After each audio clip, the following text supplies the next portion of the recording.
Hello students, I am Sridhar Jalapati. Welcome to my YouTube channel Sridhar Jalapati Aptitude Classes. In this video, I will be explaining reasoning ability section from DRC test which is uploaded in TCS official website as a part of TCS NQT test. This is part 2 video. I have already uploaded part 1 explaining first 50% of the questions. In this video, I will be explaining the remaining questions from reasoning section. And I have already uploaded 2 more videos for numerical ability. I have released 2 videos with the title as part 1 from numerical ability and part 2 from numerical ability. And I hope you have gone through those videos. If not, do watch them. They will definitely help you. And other thing, a lot of students are asking me whether we can use the rough paper for calculations or not. Of course you can.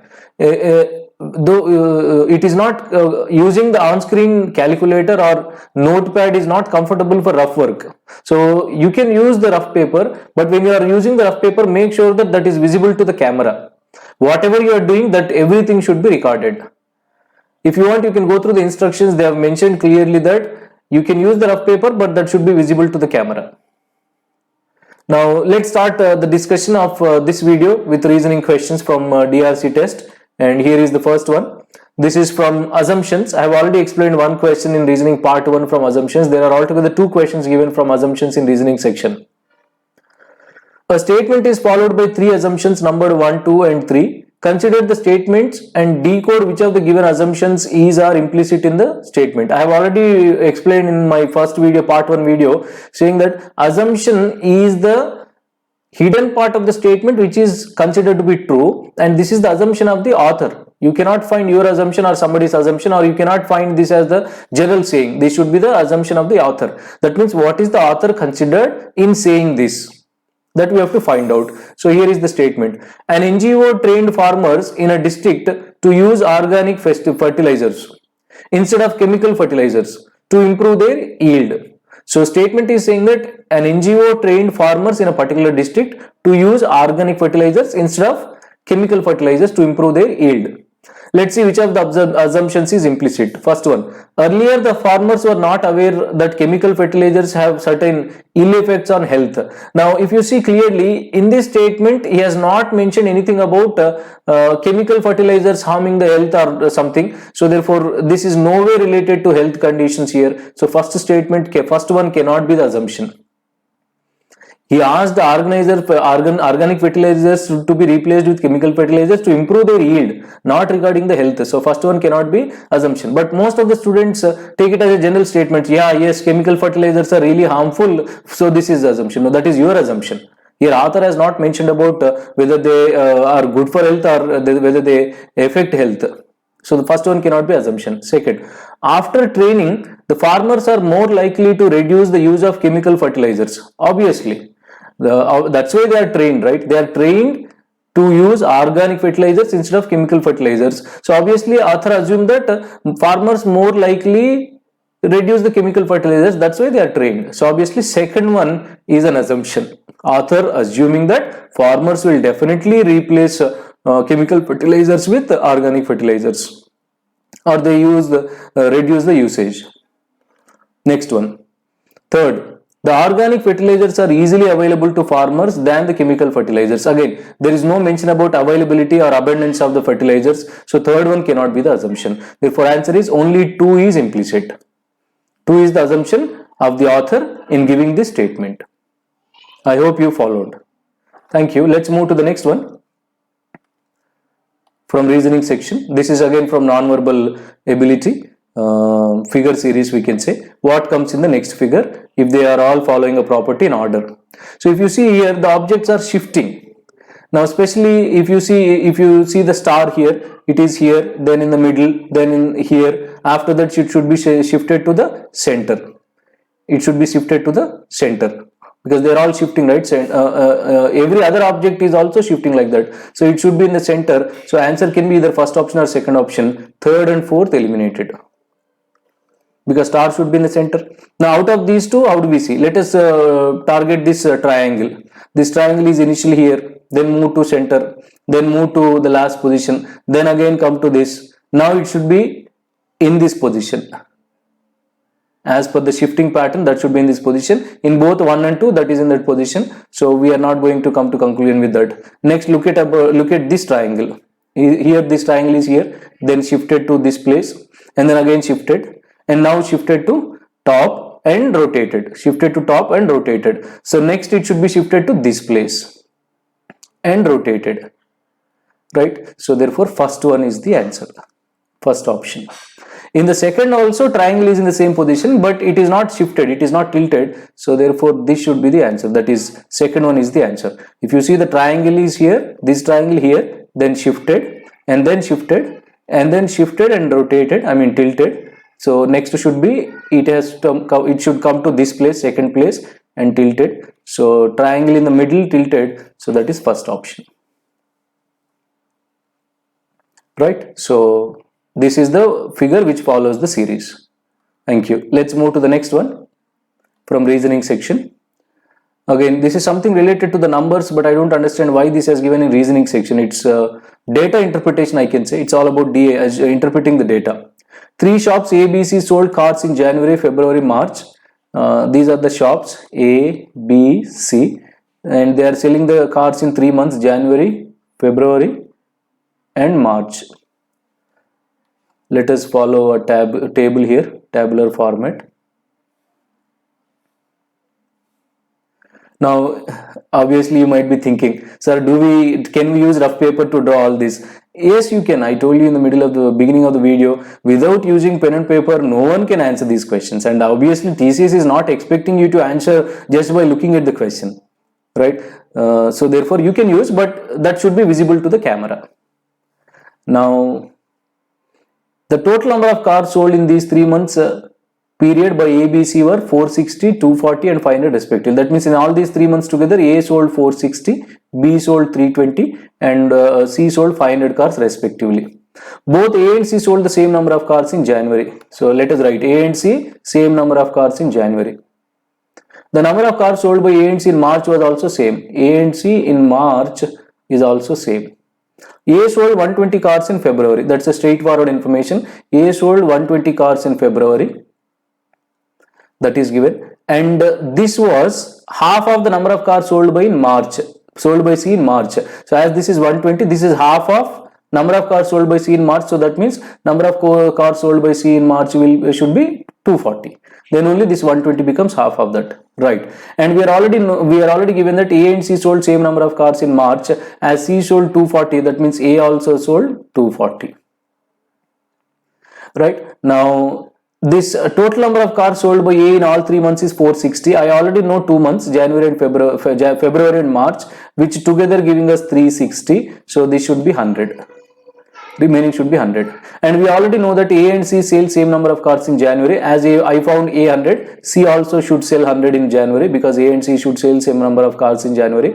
And next, C sold total 500. Already in January 100, March 240, so total 340. Then this should be 160.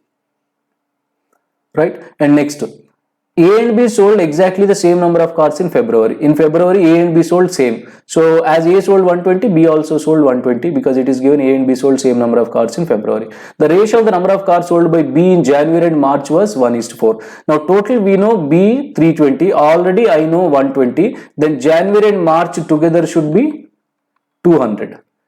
To get total 320, January and March together should be 200. And this should be in the ratio 1:4. So if I divide 200 in the ratio 1:4, we will get it as 40 and 160. I think you all know how to divide 200 in the ratio 1:4. So 40, 160. This is 40, this is 160. That's all. Now we found the number of cars sold by each shop in each month. Now what are you asked to find? What was the ratio of the total number of cars sold in January, February, March by all 3 shops? So in January by all 3 shops together 240. 100 plus 40 plus 100. In February, all 3 shops together 240, 400.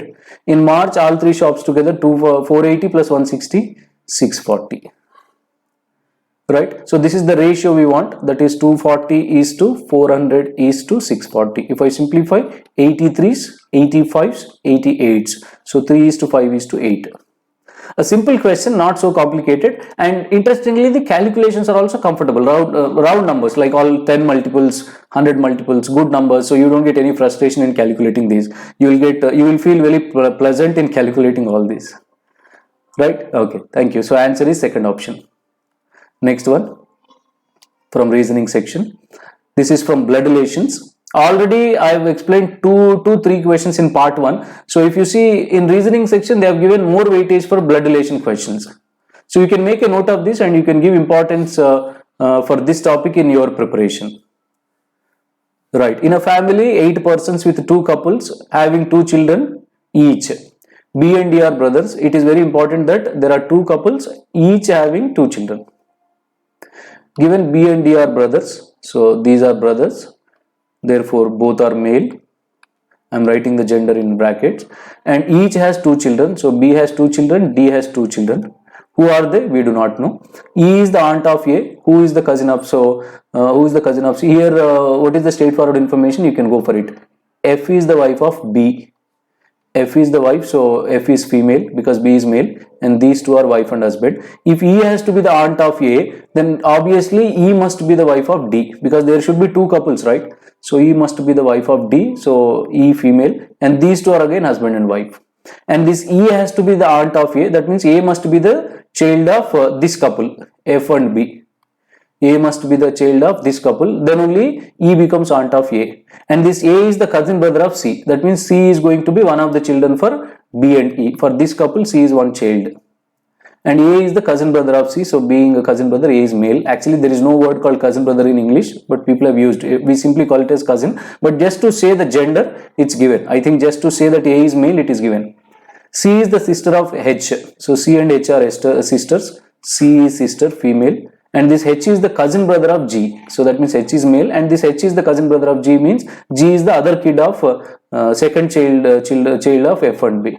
So as H is the cousin brother, H is male, and regarding G we have no idea. We do not know whether G is male or female. Right? Okay, so we got everything. There are 2 couples, and the couples are B and F. And D and E. D and E is one couple, B and F one couple, 2 couples, and they each have 2 children. For this couple F and B, children are G and A. For this couple D and E, children are C and H. Now question is, how is H related to F? How is H related to F? For F, B is husband, husband's brother, brother-in-law, or in other words, for H, D is father, father's brother, uncle. Uncle's wife, aunt. So therefore, for F, obviously, first of all, H is B's nephew. H is B's nephew. H is B's nephew. How can you say that? B's brother's son is H. B's brother D, brother's son. Brothers or sister's son, we call it as nephew. As H is B's nephew, H will be E's nephew also. So answer D. Because if you see, H cannot be son-in-law. What is son-in-law? Daughter's husband. So H cannot be E's son-in-law. Is it E or F? Sorry, F. Right? So H cannot be F's son-in-law. Second son, he cannot be. F has 2 sons, G and A. Brother-in-law, no, cannot be. Nephew is the only option, possibility. That is the answer. Right. Let's move to the next question from this section, reasoning section. And this is from syllogisms. Now, if you need detailed information about syllogisms topic, I know you are in the last minute of preparation, but in case in future if you want to learn this topic, because this topic plays very important in most of the exams, you will get good number of questions. Of course, in TCS they have asked only 1 question, but in other exams you can expect good questions from this topic. But the problem is I have uploaded this video long ago, and it was in mixture of Telugu and English. If any of you are not understanding the Telugu language, I am really sorry. That I have uploaded long ago. It's a 2 hours video. I have explained everything in detail. I hope even that is in Telugu, you can catch it. You can follow it because I have explained in English language in between with few examples. You just see if you can follow it. Otherwise, just ignore. But do not dislike the video because you are not understanding the language. When I started this channel initially, I was targeting only this Andhra Pradesh and Telangana students because I have been training the students in this part. I've never expected that people from other states watch my channel. Because of this TCS exam and CTS exam, my channel has become popular and people from other states are also watching. So from now on, I will definitely make all the videos only in English language, but this topic I've already uploaded. I cannot change that now. I'm sorry. Okay, let's see. Some students are players. Some students are players. All scholars are scientists. Since students and scholars are starting with same S, so we need to be careful, right, in detail. These are players. And first, let us go for the connection. Is there anything related to students or players? I think this one, third. No player is a scholar. So players and scholars should be different. I am following Venn diagrams method to answer this. And all scholars are scientists. All the scholars are scientists. And next, some scientists are engineers. Some scientists are engineers. This is the diagram. We call this as basic Venn diagram, strictly according to the statements, without assuming anything or without putting any extra relationship which is not there in the statement. Let us see which of the conclusions true in the diagram. First one, some students are scholars. Students are here, scholars are here, they are not intersecting, so first one cannot be true. Second is a negative conclusion. So when the conclusion is negative, you need to be little careful. That too, if it becomes true in the basic Venn diagram. No engineer is student, absolutely, because engineers are here, students are here, they are not intersecting. So this negative has become true in the basic Venn diagram, but just because it has become true in basic Venn diagram, you cannot say true from here itself. You have to check in all the other Venn diagrams, which is called alternate Venn diagram. But instead of drawing all alternate Venn diagrams, this no engineer is a student become false when I prove some engineers are students. That means if I can intersect engineers and students, this become false. Can I intersect engineers and students? Of course I can intersect. What is the only condition in the question? Players and scholars should not be intersected. Without intersecting players and scholars, obviously I can intersect engineers with students. So this time I am going to draw a Venn diagram like this. First statement, some students are players. Right? Next, no players are scholars, so I have written scholars separately, and all scholars are scientists. This is one statement. And now some scientists are engineers. So this time, previously I have written engineers on the other side of the scientist circle. Now this time I can write engineers as like this. Some engineers are scientists. This Venn diagram is not disturbing any of the statements, so that is also possible Venn diagram. In this Venn diagram, clearly engineers and students, I can draw engineer circle like this. So now engineers and students are intersecting. So this has become false. That has become false. Okay. Now let's move to the third conclusion. Third one. We have proved first false, second false. Second was initially true, but in alternate Venn diagram we proved false. Third, some scholars are engineers. Are some scholars engineers? No. Scholars are here, engineers are here, they are not intersecting. When you are answering this question for the first time, obviously you feel, sir, why can't I can intersect engineers and scholars, so this becomes true. That means you are in the beginning stage of the topic. You cannot intersect. Already this has become false. So when this has become false, you don't have to draw any other alternate Venn diagram. So that's the reason I am telling you, you have to learn the topic. For that you can watch my video or any other video which you like, so that you can gain some knowledge. Last, again negative. No player is scientist. Now here are players, here are scientists. Initially this is true, but I can prove it false by extending players circle and I can intersect with the scientist without intersecting scholars, because in the statement, third statement, no players are scholars. So without intersecting players and scholars, I can still intersect scientists and players. So that has also become false. So therefore answer, none of the conclusions follow. Both 2 and 4 negative were initially true in basic Venn diagram, but we made both of them false by drawing alternate Venn diagram. Right? I'm sorry if you don't understand this, because this requires some basic knowledge. If you do not have any idea about this topic, you cannot get it. So that's why learn the basics first. Okay, next one. This is again based on data sufficiency. Given below is a question followed by 2 statements 1 and 2, each containing some information. Decide which of the statements is sufficient to answer the question. First one, question. Among the 5 friends A, B, C, D, E, how many are employed? To answer this, which of the statements provided is sufficient? You have to find out among A, B, C, D how many are employed. For C and E are employed, which is true. So that means we know that 2 people are employed, but we have no information about A, B, D. We have no information, so therefore 1 alone is not sufficient. 1 alone is not sufficient. Next, at least one of A and D is employed. This is false. That means A and D are also not employed. They are unemployed. He said at least one of A and D is employed, which is false statement. If this statement is false, that means both A and B are unemployed. And B's employment status is same as that of D. B's employment status is same that of D. As D is unemployed, now B is also unemployed.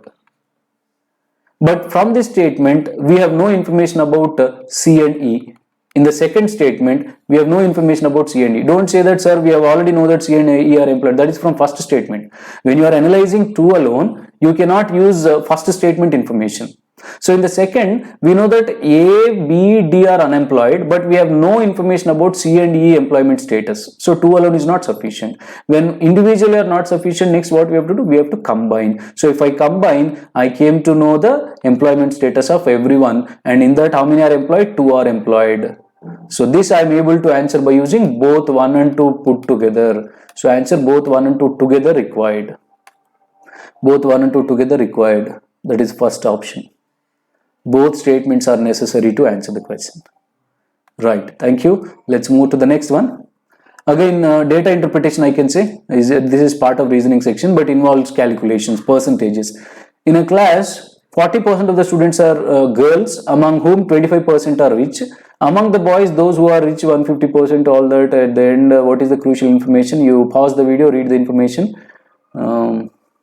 Here he said, 160 students there are 160 tribal students in the class. So tribal students 160. At the end he said tribal students constitutes 40% of the total strength in the class. So these 160 are 40%. Then the total strength 100% is how much? How do we calculate? If 40% is 160, then 100% is how much? So 160 by 40 into 100, we'll get it as 400. So now total 400. Total students 400. Okay, now again read the information from the beginning. We came to know total 400.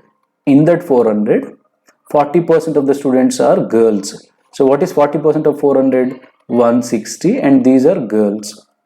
Then obviously remaining 60%, that is 240, are boys. Among these girls, 25% are rich. Among these girls, 25% is nothing but 1/4, which is 40 are rich. Right, 40 are rich. Then remaining 120 are not rich. We can't say poor, not rich. Okay, right. So next, among the boys, those who are rich are 150% of the number of rich girls. Among the boys, those who are rich are 150% of the number of rich girls. Number of rich girls 40. 150% of 40 is 60. 150% of 40 is 60. That is 100% is 40 plus 50% 20, total 60. And these 60 among the boys are rich. So these boys are rich. Next, there are 160 tribal students we have already used in the ratio of 3:5 between girls and boys. So out of these 160 tribal students, ratio of boys and girls is 3:5. So if I divide 160 in the ratio 3:5, each part 20, so I will be getting 60 and 100. 60 and 100. These 60 are girls, and these are girls, and these are boys among tribal. Right, 50% of the rich girls and 60% of the rich boys are tribal students. 50% of the rich girls, how many rich girls? 40. In this 50%, so that is 20 rich girls are tribals. So 20 rich girls are tribals, tribal girls. I am writing TG, tribal girls, 50%, right? And 60% of the rich boys are tribal students. So rich boys 60, in that 50%, which is 30. 50%, which is 30, and these are tribal rich boys, tribal boys among the rich. Okay, now the number of tribal, this is also we have already used. Now what is the ratio of non-tribal rich girls? Non-tribal rich girls, right? First of all, total girls 160, in that rich girls 40, 20 are tribal rich girls, then non-tribal rich girls are remaining 20. Non-tribal rich girls, NTRG, non-tribal rich girls 20. That is the ratio, 20 is to non-tribal rich boys. Total rich boys 60, in that 30 tribal. So remaining, I think 60% of the rich boys. 60% of the rich boys are tribal students. So not 50%, this is 60%, which I will get it as 36. Sorry, I made an error previously. I took this as 50%. 60% of the rich boys are tribal. So 60% of 60, 36. Out of 60, 36 boys are tribal boys, then remaining 24 are non-tribal rich boys. Non-tribal rich boys. So you want the ratio of 20 and 24. This is the ratio, 4 5 4 6. So answer 5 is to 6. So here I made a calculation error, but I hope you have identified that error, and I guess you understood. Among girls, 50% are tribal rich girls. Among boys, 60% are tribal rich boys. 60% of 60, 36. The remaining 24 non-tribal rich boys. Right. So again, very simple, and calculations are also not so difficult. You got all good numbers like 20%, 40%, 40%, 60%, 50%, good percentages. Not weird numbers like what we got in quantitative ability or numerical section. In reasoning sections, the numbers are very comfortable. Okay. Next one. This is again from statements and arguments. Statements and arguments. A statement is followed by arguments. You have to find out which of the arguments is weak or strong. Which of the arguments is strong, you have to find out. Okay. Now, should there be a common syllabus for all the students and graduate? So should there be a common syllabus for all subjects in graduate courses in all the universities in the country? This is the statement. And followed by 3 arguments. You have to say which of the argument is strongly supporting the statement. Which of the argument strongly supports the statement. Right? First, yes, the students passing from different universities need to be judged with reference to uniform standard. Okay, and obviously, so common syllabus in subject graduates is required, because that will be easy to judge the candidates with reference to uniform standard. So I feel 1 is strong. And second, no, each university should have autonomy to decide its syllabus as to promote specialized skills in students as per the requirements of the university. This is also a strong argument. Depending on the geographical location, depending on the requirements of the university, they can have their syllabus so that they can impart those skills. So I feel this is also strongly supporting. Third, yes, this will ensure that universities impart standard quality of education in all the students. That there is no guarantee and we have no information. He is saying that common syllabus should be there, but what is the guarantee that common syllabus should improve the standard quality of education? Right? So there is no guarantee, right? So this cannot be the strong argument. So I feel both 1 and 2 are strong. Both 1 and 2 are strong. Okay, right. Let's move to the next one. This is again data sufficiency question. A question is followed by 2 statements. You have to find which of them is sufficient. First one, the ratio of the prices of, this is the question. The ratio of the prices of 2 different cars is 1 is to 1.3. 1 is to 1.3. So let the price of the first car be X, then price of the second car be 1.3X, because it is 1 is to 1.3. What would be the price of the second car? What would be the price of the second car if 15% discount and 25% discounts are given respectively on both the cars? On first cars, 15% discount. On second car, 25% discount is given. Right? You are asked to find the price of the second car. So for this, which statement is sufficient? We are asked to find the price of the second car. First statement. Discount on the second car is 12,500. First of all, what is discount? 25%. And this discount is offered on this 1.3x. So you can, as you know, 25% of 1.3x as 12,500. You can find x value from this. When you get x value, obviously 1.3x gives the price of the car. So I feel 1 alone is sufficient to answer. 1 alone is sufficient to answer. because discount is 25%. So 25% of 1.3x is given as 12,500, and from that you can calculate x. Second, difference in the discounts of two cars is 7,300. Difference in the discounts. What is the discount on the first car? 50% of x. So that is 15% of x minus discount on the second, 25% of 1.3x. This is given as 7,300. So again from this we can get x value. Don't try to find out. We don't need it. Whether we can find or not. So we can find x value. When you get x value, obviously in substituting 1.3x you can get the price of the second car. So that means 2 alone is also sufficient. Therefore answer either of the statements, either 1 alone or 2 alone is sufficient to answer the question. So I think the student whoever has sent me the screenshot of this question, there is no fourth option printed here. Probably I guess fourth option is that either of the statements alone is sufficient. So that is the answer, either alone. We got the price of the second car from 1 alone. We got the price of the car from 2 alone also. Right? Yes. Let's move to the next question. This is again arrangement, problem solving, paragraph related question. 6 cars PQ, RST, U are parked facing east. There are 2 cars between U and S, 1 car between P and R, Q is on the extreme left, P is between T and U. I am starting with this, P is between T and U. So if P has to be between T and U, do not forget they are all facing east in this way. So if P has to be between T and U, it can be this way or it can be this way. Now between U and S there are 2 cars. Between U and S there are 2 cars. So S can be here or S can be here, because between U and S there should be 2 cars, right?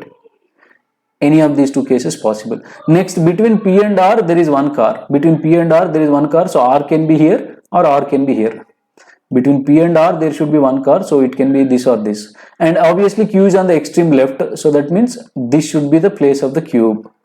When they are facing east, this is the extreme left and this is extreme right. This is extreme left and this is extreme right. Right? So we have 2 possibilities. Now you are asked to find which car is on the extreme right. The car on the extreme right is either R or S. Either S or R. That is option 2. We have 2 possibilities. We have no clarity between these 2. So we have to consider both. And both these arrangements are satisfying all the conditions given in the question. So extreme right, either S or R. That is the answer. Right. Let's move to the next question. Problem solving question from reasoning section. Among 5 objects A, B, C, D and E, B weighs half as much as D. So something is given and a relation between their weights. So you can start by establishing the relation among these by taking a variable. So here I am using this. C weighs 1.5 times as much as A. So first I am taking A as X, then C weighs 1.5 times is nothing but 3 by 2. 1.5 is 1 by 2, which is 3 by 2. So C weighs 1.5 times as much as X, A. As I assumed A as X, C is 3 by 2X. Next, E weighs 1.5 times as much as C. C is already 3 by 2. Now E is 1.5 times 3 by 2 times C, which is 3 by 2X, total 9 by 4X. Already C is 3 by 2X. Now E is 1.5 times, that is 3 by 2 times, that's 3 by 2x is total 9 by 4x. That is E. Next, A and D put together weigh 1.5 times, that is 3 by 2 times as much as B and C together. Okay, and we have already one relation, that is B weighs half as much as D. B is D by 2. So in place of D, I can write 2B here. In place of B, I can write 2B. In place of D, I can write 2B. So if I write, this becomes A, D is 2B is equal to 3B by 2 plus 3C by 2. Right, now we already know A value, right? Substitute X. If I send this 2B by 2 to right side, or if I send this 3B by 2 to left hand side, it becomes 2B minus 3B by 2, B by 2 is equal to 3 by 2 into, what is C? 3 by 2x. So that means I got x plus b by 2 is equal to 9 by 4x. That implies b by 2 is equal to 9x by 4 minus x, which is 5x by 4. Then b is equal to 5x by 2. because b by 2 is 5x by 4, b is 5x by 2. Now we got b value and we know that d is 2 times b. So d is 2 times b is 5x by 2. So d is 5x. B is 5x by 2 and D is 5x. Now we got the weight of all the objects. Let us compare. So first x is nothing but 1. All are x, so I am just taking the values. C 3 by 2 1.5, 9 by 4 2.25 and 5 by 2 2.5, 5, 5. So if you arrange these in ascending order, this is the order actually. First A 1, 1.5, 2.25, 2.5, 5. What is this A? This is C, this is E, this is B, this is D. So which is in the middle? E. You are asked to find when these are arranged in ascending order, which object is exactly in the middle? E. So answer first option, E. Little lengthy but not difficult. Take some time but not difficult. You need to be patient enough in calculating these numbers. Okay, right. So answer E. Next one from reasoning section. Last but one. This is again from statements and course of action. According to the statement, which action you should take. The statement is the indigenous is nothing but native, who are native of that place. The indigenous tribes living in the forest areas near the river basin are cutting down trees to meet their basic needs and are thus severely affecting the ecological balance in the area. Right now, first one, tiger population near the river basin should be increased to prevent. No, that is absolutely cannot be the course of action. Just to prevent the tribals are cutting down the trees and severely affecting the ecological balance area. Increasing the tiger population is not obviously the course of action. So first one straight away we can ignore. Second, the tribes living in forest areas should be shifted to other areas to be provided accommodation and subsistence allowance. Actually, these tribes living in this forest area should be shifted, but actually they are native of this indigenous tribes, in the sense they are native of this forest. I don't think it is possible to shift them. They are native of the forest and that won't be possible. So I think second one is also not the course of action. Third, since tribal people cut down trees to meet their basic needs and not for any commercial purpose, they should be allowed. That is again not course of action. Whether they are cutting it for commercial purpose or for not for commercial purpose or for their living purpose, this is not the course of action. Right? So I feel none of the given is a course of action. Option none. Increasing the tribal population cannot be. Letting them to do this because they are doing it for their own purpose cannot be, because that is affecting severely affecting ecological balance in the area, right? You cannot let them to do that. And at the same time, you cannot shift them, because this word indigenous, because of this word I am saying second is wrong. Had these indigenous tribes are not given, then maybe we can shift. If they are normal tribes, we can shift, but they are native of these tribes, you cannot be shifted them. You cannot shift them. So I feel none of them is the conclusion. Let's move to the last one from the reasoning section. Now, which is the wrong term in the following series? You have to identify the wrong term in the series.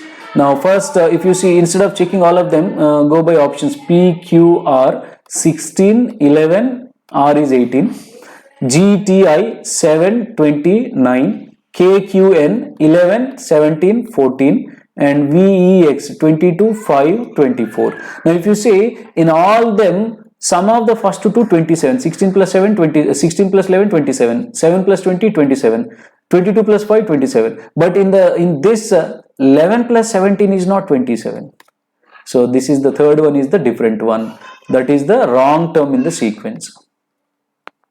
Right, so these are the questions which I got from the students. They have sent me saying that these are DRC test questions, reasoning section. I hope you have understood these questions. If you like my explanation, then do like my video. And for any questions, queries, you can you can post your queries in the comment section. Do not forget to subscribe to my YouTube channel and share this with as many as you can. Thank you so much, and I wish you all the best for the TCS NQT test. Just give your best. Don't be under any pressure. This is one of opportunities that you got. It is not like do or die situation. Though TCS is doing a lot of advertisement marketing for this test, but for you, this is one of the opportunities. Obviously, you have to give your 100% best, but don't be in any pressure. If you are in any pressure, you cannot give your best.